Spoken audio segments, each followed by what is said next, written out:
Ah ouais, ok. Ça peut être pas mal. Vous écoutez le podcast Les Voix de l'hémato, une série d'échanges signée AIH, Association des internes en hématologie. Aujourd'hui, nous avons le plaisir d'accueillir le docteur Sylvain Garciaz, hématologue à l'Institut Pauli Calmette à Marseille, et nous allons parler des essais cliniques de phase précoce en hématologie. Bonjour docteur Garciaz. Bonjour. Pourriez-vous tout d'abord nous expliquer ce qu'est un essai clinique de phase précoce? Oui, alors l'essai clinique de phase précoce représente la première étape dans le développement d'un médicament.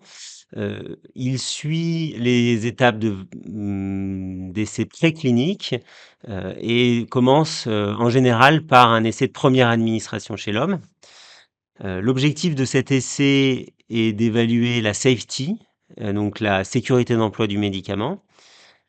Pour cela, on inclut des patients, en général en situation d'échec thérapeutique, qui vont recevoir le traitement innovant en monothérapie dans des cohortes successives avec une escalade de doses euh, entre chaque cohorte de patients. Donc de façon très classique, on inclut 3 patients par cohorte et on procède à des paliers de doses. Enfin, aujourd'hui, il y a des modèles un petit peu plus innovants qui peuvent être utilisés pour cette phase d'escalade de dose.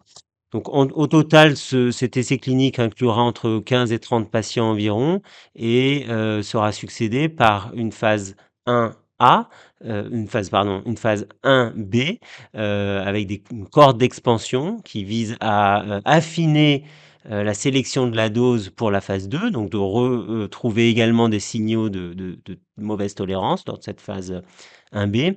Et ensuite, une phase 2 qui sera là, réalisée avec la dose choisie à l'issue de la phase 1 pour essayer d'identifier des signaux d'efficacité. Merci beaucoup docteur Garciaz, c'est très clair. Et à quel moment l'essai clinique intervient-il dans le parcours du patient? Oui, alors merci pour cette question, c'est une question intéressante. Donc très souvent, l'essai clinique de phase précoce intervient quand on n'a plus d'alternative thérapeutique. C'est-à-dire que le patient a reçu les traitements standards et il n'y a pas d'efficacité ou une rechute après ces traitements standards.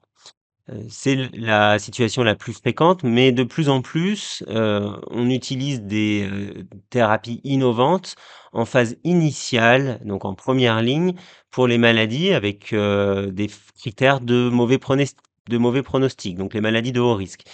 De fait, on a des essais cliniques de phase précoce qui associent un médicament innovant au traitement standard, par exemple venetoclax azacitidine. Merci beaucoup. Et quels sont les messages à transmettre aux patients lorsqu'ils viennent pour une inclusion dans un essai clinique? Alors, initialement, on réalise une consultation pour informer le patient de sa situation en rechute ou réfractaire, qui est en général fait par le médecin référent du patient, qui ensuite adresse au médecin responsable des essais de phase précoce. Enfin, c'est comme ça que ça se passe dans notre centre à l'Institut Polycalmette.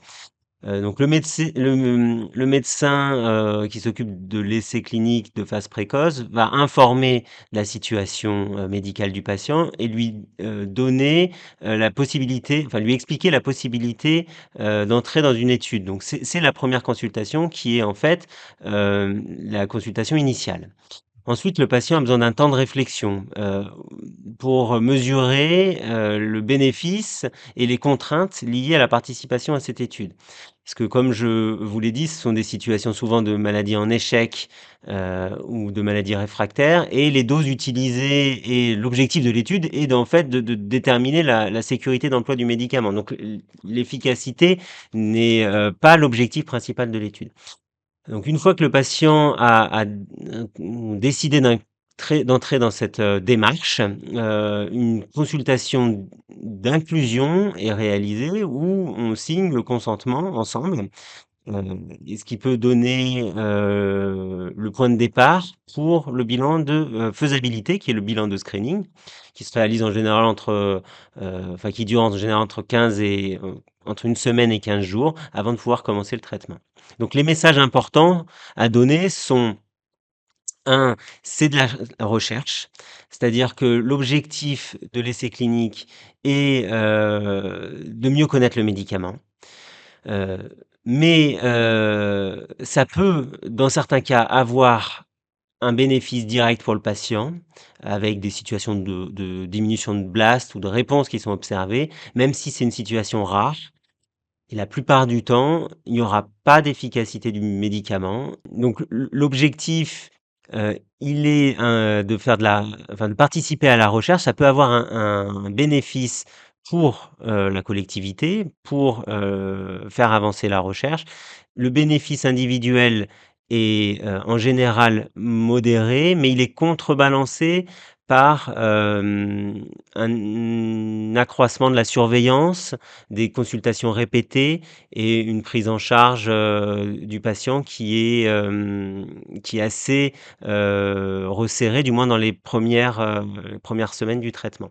Donc de façon globale, le patient qui rentre dans un essai thérapeutique, a des contraintes, enfin, il va y avoir des contraintes qui sont liées aux examens, supplémentaires qui seront réalisés, mais aussi, un bénéfice qui est lié à l'effet, attendu du médicament, même s'il est peu probable, et à l'ensemble des, mesures de surveillance qui seront mises en place. Merci beaucoup, docteur Garcias, pour votre réponse. Et finalement, quelles sont les spécificités du suivi d'un patient qui est inclus dans un essai clinique par rapport à un patient qui est traité par un traitement selon les recommandations standards? Alors le suivi dans un essai de phase, 1 est, plus, rapproché que, avec un traitement standard. L'objectif étant de déterminer les effets indésirables, du médicament, pour, pouvoir les, rapporter et les déclarer dans les, délais impartis.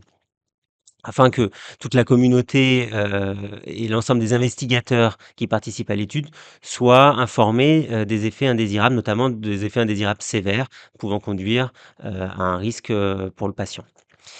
Donc plus d'examens, avec, une visite à peu près, avec des visites hebdomadaires et des bilans biologiques réguliers. Ce qui est aussi important à considérer dans le cadre du suivi, c'est la sortie d'études. En général, le patient, reste entre 1 et 2 mois, inclus dans une étude de phase 1.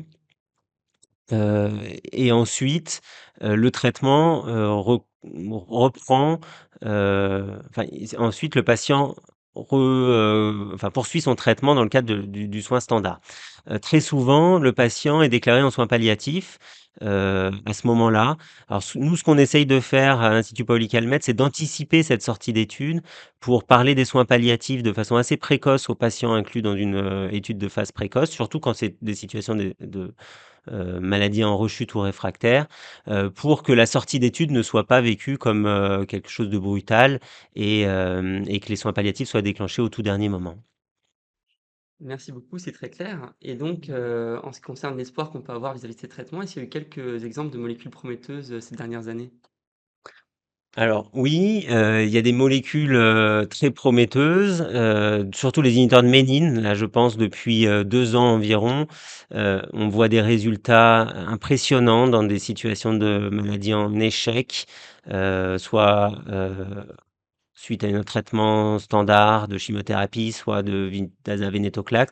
Donc c'est pour un sous-groupe de patients, les patients avec une mutation NPM1 ou un réarrangement de MLL.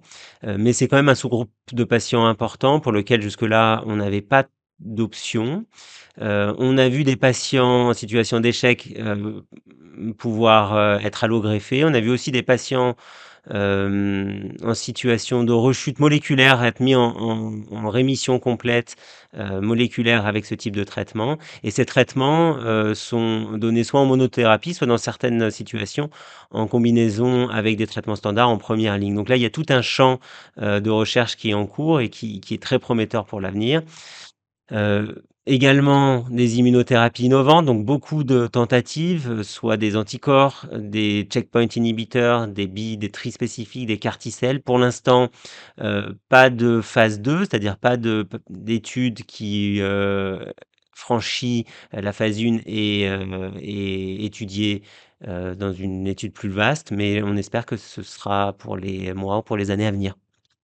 Alors, merci docteur Garcias d'avoir pris le temps de répondre à nos questions. Voilà, les essais cliniques, en hématologie sont, vraiment une des pierres angulaires du progrès, thérapeutique au fur et à mesure du temps et donc nous étions vraiment, ravis de pouvoir, vous interviewer, en tant qu'expert de la question.